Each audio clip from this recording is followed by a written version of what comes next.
Hello students, good morning to all. I hope कि आप सभी लोगों का प्रिपरेशन काफ़ी अच्छे से चल रहा होगा।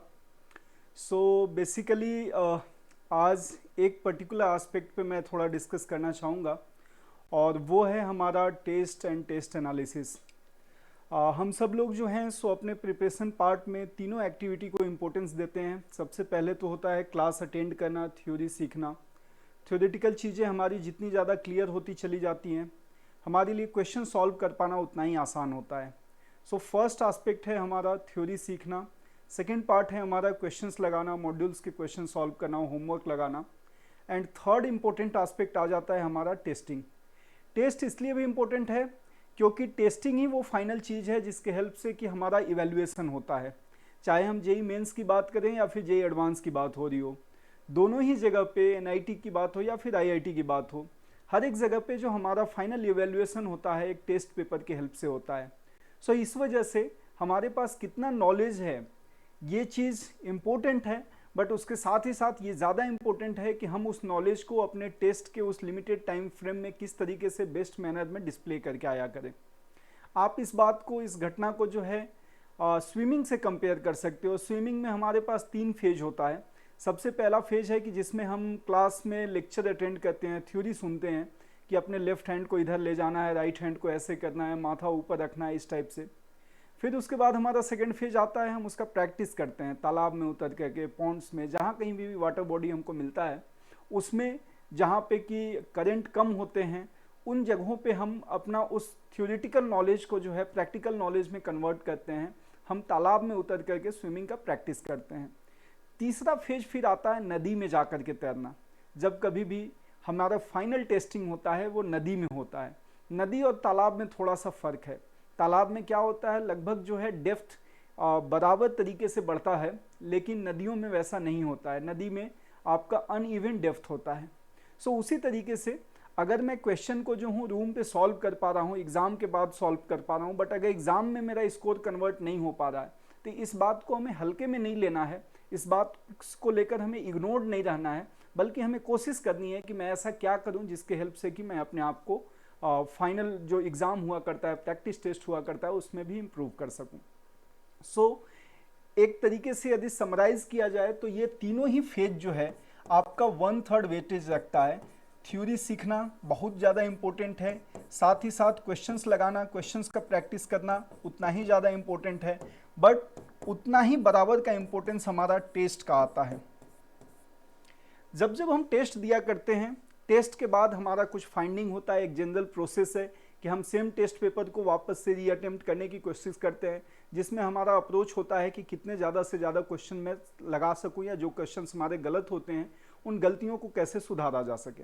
फिर नेक्स्ट डे टीचर हमारा पेपर डिस्कस करते हैं, तो हम उन चीज़ों को और ज़्यादा कोरिलेट कर पाते हैं। रिजल्ट आता है, रिजल्ट में हम अपना रिलेटिव परफॉर्मेंस देखते हैं और इस तरीके से मूव ऑन हो जाते हैं। आज उसी टेस्ट और टेस्ट एनालिसिस के एस्पेक्ट को और डीपली कैसे किया जाए, इसी डायरेक्शन में ये वीडियो आपको, वीडियो मैसेज आप तक दिया जा रहा है। सो जब जब आप टेस्ट देते हो, टेस्ट देने के बाद same day same question paper आपको जो है सो री अटेम्प्ट करना ही चाहिए। और री अटेम्प्ट करने के बाद आप अपना टेस्ट एनालिसिस किया करो। टेस्ट एनालिसिस में हमें करना क्या है, तो देखो ब्रॉडली हमारे पास 3 टाइप के क्वेश्चन हैं। या तो हमने क्वेश्चन को सही किया, क्वेश्चन को सॉल्व किया और आंसर मार्क किया और वो आंसर हमारा सही हुआ। दूसरा पॉसिबिलिटीज़ है कि क्वेश्चन को हमने सॉल्व किया, आंसर मार्क किया, बट वो आंसर मेरा गलत हो गया या पार्शियली सही हो पाया। और तीसरी पॉसिबिलिटी है कि हमने क्वेश्चन को अटेम्प्ट नहीं किए। तीनों ही सिचुएशन ब्रॉडली 3 पार्ट हैं। एक है क्वेश्चन अटेम्प्टेड, दूसरा हमारा आ जाता है क्वेश्चन अटेम्प्टेड एंड करेक्टेड, दूसरा आ जाता है अटेम्प्टेड एंड इनकरेक्ट, एंड तीसरा हमारा पार्ट आ जाता है अनअटेम्प्टेड। अब बात आती है कि जो कुछ भी हमने किया एग्जाम में, चाहे अटेम्प्ट करके सही किया या अटेम्प्ट करके गलत हुआ या फिर अनअटेम्प्टेड रहा, उसके पीछे कुछ न कुछ कहानी होती है, उसके पीछे कुछ न कुछ रीज़न होते हैं। उन्हीं रीजन्स को हमें और डीपली जानना होता है और डीपली हमको सीखना होता है। जैसे कि अगर बात किया जाए कि हमारा क्वेश्चन सही हो गया, तो सही होने के भी जो है सो कुछ दो तरीके से क्वेश्चन सही हुए होंगे। एक तो पॉसिबिलिटी ये है कि हमने क्वेश्चन को सॉल्व किया 100% नेचुरल फ्लो में, मुझे कंसेप्ट आता था, क्वेश्चन को हमने पढ़ा, अप्लाई किया, आंसर तक पहुंचा, आंसर ऑप्शन में अवेलेबल था, हमने टिक कर दिया, विच मीन्स कि 100% नेचुरल फ्लो रहा। दूसरी पॉसिबिलिटी ऐसी होती है कि हमने क्वेश्चन को सॉल्व तो किए, बट सॉल्व करते समय कहीं ना कहीं मैं स्टक हो रहा था, चाहे तो इनिशियल स्टेज में कि कौन सा कंसेप्ट अप्लाई होगा, चाहे मिड के स्टेज में कि कौन सा फॉर्मूला अप्लाई होगा, कौन सा ट्रिक अप्लाई होगा, या फिर फाइनल स्टेज में कि ऑप्शंस तो हमारे आंसर आ गए लेकिन सिमिलर आंसर नहीं मिल रहा है, नियर बाई आंसर है। सो ऐसे सिचुएशन में कई एक बार हम गट फीलिंग की हेल्प से क्वेश्चन को मार्क करके आते हैं, आंसर को मार्क करके आते हैं और वो सही भी हो जाता है। सो करेक्ट क्वेश्चंस के लिए दो सिचुएशन हो सकता है, 100% नेचुरल फ्लो या फिर गट फीलिंग की वजह से वो सही है। अगर बात किया जाए इनकरेक्ट क्वेश्चन का, तो जो सबसे पहला गलती हो सकती है वो है कि कंसेप्चुअल एरर हो, हमने कंसेप्ट को सही से नहीं पढ़ा, सही से नहीं समझा, तो उस वजह से हमसे गलती हो गई। दूसरा संभावना है कि मेरा ऑप्शन में कंफ्यूजन रहा हो, 4 ऑप्शंस अगर दिए हुए थे, खास करके जो मल्टीपल आंसर क्वेश्चन होते हैं, एक से ज़्यादा ऑप्शंस जिसके करेक्ट होते हैं, उसमें ये पॉसिबिलिटीज़ रहती है, क्योंकि हमें लगता है कि अगर थोड़ी सी भी गलती हुई तो माइनस के 2 मार्क्स हो जाएंगे, तो उस वजह से हम थोड़े से हेजिटेटिव मैनर में आगे बढ़ते हैं, तो वहाँ पे ऑप्शन कन्फ्यूजन का एक पॉसिबिलिटी रहता है। तीसरा है कि रॉन्ग इंटरप्रिटेशन हो जाता है, मान लो कि हमें पता ही नहीं चल पाया कि हमसे जो है सो शुरुआत में ही गलती हो गई थी, क्वेश्चन कुछ और हमसे डिमांड कर रहा था, मैं उसको पढ़ के कुछ और समझ गया, तो ये भी एक संभावना रहती है। चौथा एस्पेक्ट हो सकता है कैलकुलेशन एरर, एक पर्टिकुलर चीज जो हमारे बच्चे अक्सर बोला करते हैं कि सर सिली मिस्टेक में बहुत सारे क्वेश्चन हो गए, सिली मिस्टेक बस इसी वाले मिस्टेक को बोला जा सकता है, रीजन बिंग की कैलकुलेटिव चीजें जो है हम प्राइमरी लेवल पे सीखते हैं, 3rd 4th 5th 6th class में हमने एडिशन, सब्ट्रैक्शन, मल्टीप्लिकेशन, डिवीजन, ये सारी चीजें सीखी थी, और उसकी वजह से आज यदि क्वेश्चन में गलतियां हो रही हैं तो उसे हम जो है सिली मिस्टेक बोल सकते हैं, उसी को हम कैलकुलेशन एरर कहेंगे। फिर इसके बाद कुछ एक क्वेश्चन गट फीलिंग की वजह से अगर सही होते हैं तो गट फीलिंग की वजह से गलत भी हो सकता है, वो भी एक रीजन होगा। और एक नीट वालों के केस में कभी होता है, उनकी ओएमआर बबलिंग में मिस्टेक हो सकती है। उसी टाइप से यदि अनअटेम्प्टेड क्वेश्चन की बात की जाए तो वहां पे भी आप देखोगे कि 3-4 पॉसिबिलिटीज हैं। एक क्या हो सकता है, एक तो ये हो सकता है कि सिम क्वेश्चन हमने बाद में आकर के बना लिया। अब ध्यान देना, बाद में बनाना वाला क्वेश्चन तभी तक वैलिड है जब तक हमने उस क्वेश्चन को किसी दोस्त से डिस्कस नहीं किए या फिर नोट्स वगैरह में नहीं देखा। मतलब कहने का है कि एग्जाम तक मेरे पास, एग्जाम हॉल में मेरे पास जितना नॉलेज था, उतनी ही नॉलेज की हेल्प से यदि मैं एग्जाम के बाद उस क्वेश्चन को सॉल्व कर पा रहा हूं तब तो कंसीडर्ड होगा कि हाँ मुझे आता है। लेकिन यदि एग्जाम से आकर के तुमको थोड़ा नोट्स का हेल्प लेना पड़ा, थोड़ा दोस्तों का हिंट लेना पड़ा, टीचर्स का हिंट लेना पड़ा, तब तुम सॉल्व कर लिए, तब तुम मत कंसीडर करना कि वो आता है। इसका मतलब कि और अभी ज्यादा उसमें रिगरस प्रैक्टिस की रिक्वायरमेंट है। दूसरी चीजें ये हो सकती हैं कि आपको वहां पे टाइम का इशू रहा हो एग्जाम के समय में, जैसे कि अगर मेंस की बात की जाए तो मेंस में हमारे पास 180 मिनट 75 क्वेश्चन, मतलब कि 2.4 मिनट पर क्वेश्चन का अवेलेबल टाइम है। एडवांस की बात की जाए तो एडवांस में तकरीबन 60 क्वेश्चंस के आसपास रहेंगे, या 57 या 54 कभी कभी आ सकता है। सो 60 क्वेश्चन 180 मिनट, मतलब तकरीबन 3 मिनट पर क्वेश्चंस का आपके पास एडवांस में टाइम अवेलेबल होता है। तो इस टाइप से जो है उस टाइम फ्रेम में अगर हम क्वेश्चन को नहीं कर पाते हैं, याद रखना एग्जाम हॉल में जैसे ही अगर मेंस के एग्जाम में कोई भी क्वेश्चन 2.4 मिनट से ज्यादा टाइम ले रहा है, इसका सीधा सा मतलब है कि किसी दूसरे क्वेश्चन के लिए 2.4 मिनट से कम ही टाइम बचेगा। एडवांस का कोई क्वेश्चन यदि 3 मिनट से ज्यादा टाइम ले रहा है तो इसका मतलब है कि दूसरे किसी क्वेश्चन के लिए आपके पास 3 मिनट से कम टाइम होगा। तो इसलिए आपको एग्जाम टाइम में जो है टाइम को भी बैलेंस करके चलना बहुत ज्यादा इंपॉर्टेंट होता है। फिर तीसरा पॉइंट हो सकता है कि आपने पढ़ाई तो किया था, टॉपिक को सीखा तो था, लेकिन आप रिवाइज नहीं कर पाए थे, या चौथा है कि आपने टॉपिक को अभी तक सीखा ही नहीं है। तो इस तरीके से यदि करेक्ट वाले क्वेश्चंस की बात की जाए तो 2 पॉसिबिलिटीज, इनकरेक्ट की बात की जाए 5 पॉसिबिलिटीज, अनअटेम्प्टेड की बात की जाए 4 पॉसिबिलिटीज। सो कहने का मतलब ये है कि आप जो है एग्जाम के बाद, अभी आपको प्रिंटेड सीट दिया जाएगा हर एक एग्जाम के बाद, तो आप उस एग्जाम के बाद जो है उस प्रिंटेड सीट में हर एक वो सीट कैसा दिखेगा उसको एक बार यहाँ पे डिस्प्ले करते हैं। मान लो यदि एडवांस पैटर्न एग्जाम की बात की जाए तो एडवांस पैटर्न एग्जाम में आपको कुछ इस टाइप का एक सीट मिलेगा। यहाँ पे आप लेफ्ट हैंड साइड में अपना सब्जेक्ट लिख लेना, किस सब्जेक्ट का आप इवेल्युएशन कर रहे हो। यहाँ पे आपके सारे के सारे क्वेश्चन नंबर हैं। यहाँ करेक्ट वाला क्वेश्चन है, इनकरेक्ट वाला है, अनअटेम्प्टेड वाला है। तो फर्स्ट वाला क्वेश्चन अगर करेक्ट हुआ तो क्या नेचुरल फ्लो था या गट फीलिंग था, इनकरेक्ट हुआ तो क्या उसका पर्टिकुलर रीजन था, अनअटेम्प्टेड रहा तो किस वजह से अनअटेम्प्टेड रह गया।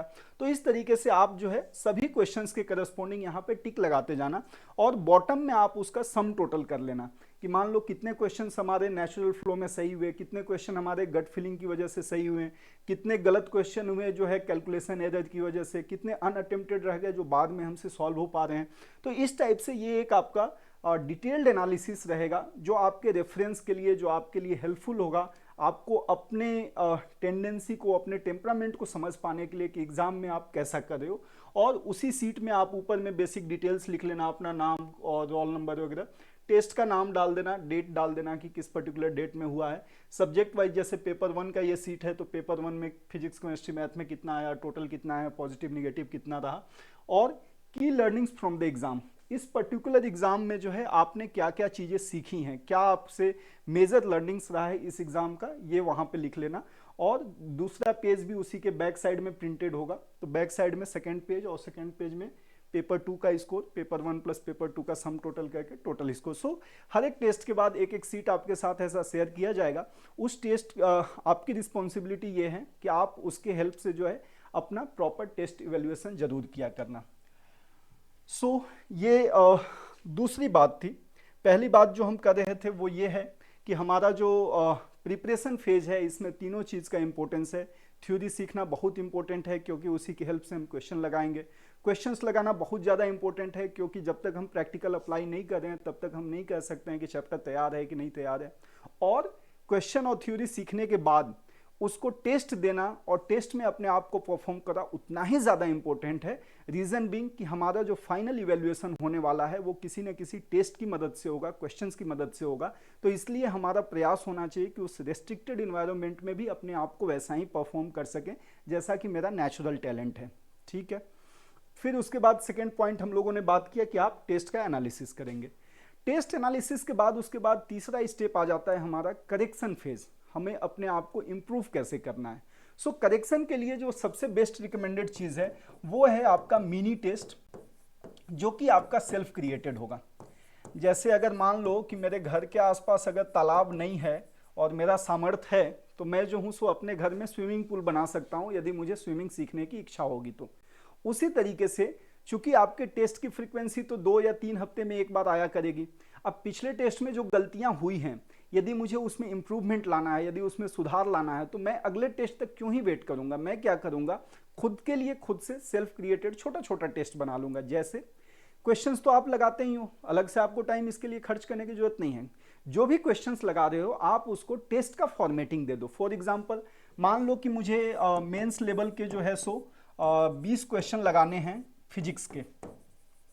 मैं क्या करूंगा कि जब ये क्वेश्चन लगाने जाऊंगा तो उसी के साथ साथ इसको टाइम फ्रेम में बांध दूंगा। जैसे कि मेंस के हिसाब से हमारा 20 क्वेश्चंस के लिए 2.4 मिनट के हिसाब से जो है सो अप्रॉक्सीमेटली 40 बच्चों का 50 मिनट के आसपास का टाइम रिक्वायर्ड होगा। फर्स्ट टाइम प्रैक्टिस कर रहे हो तो थोड़ा एक्स्ट्रा टाइम ले लेना। मान लो इसके लिए तुमने 60 मिनट का या 70 मिनट का टाइम अपने लिए डिफाइन कर दिया।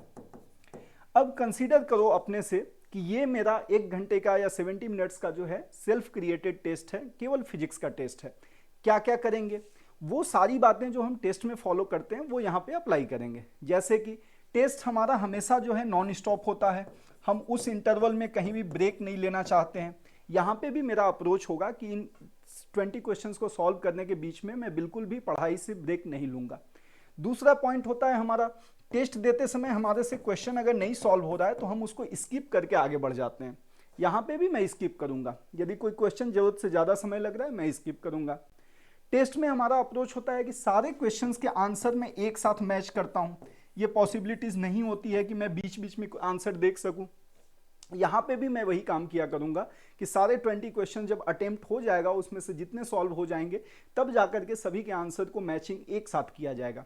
तो इस तरीके से अगर आप सेल्फ क्रिएटेड मिनी टेस्ट की हेल्प से टेस्ट दिया करोगे, जो कि आप रोजाना दे सकते हो, हर हफ्ते आज फिजिक्स का दे दो, कल केमिस्ट्री का दे दो, परसों मैथ्स का दे दो, सो वीकली 1 या 2 हर एक सब्जेक्ट का टेस्ट तुम दे सकते हो। तो इस टाइप से इस टेस्ट में उन गलतियों को जो टेस्ट एनालिसिस में आपको फिगर आउट हो रहा है, जो समझ में आ रहा है कि ये मेरी गलतियां रह जा रही हैं, उन गलतियों को सुधार करने के लिए ये सेल्फ क्रिएटेड मिनी टेस्ट आपको जो है बहुत ज़्यादा हेल्पफुल होगा। सो ये कुछ बातें आपके साथ शेयर करने के लिए मैं कनेक्ट हुआ था वीडियो के हेल्प से, और मुझे उम्मीद है कि आप इसको अप्लाई करोगे। आप अप्लाई करके देखना, डेफिनेटली आपका जो टेस्ट का परफॉर्मेंस है उसमें इम्प्रूवमेंट आएगा। Wishing you all the best. Thank you so much.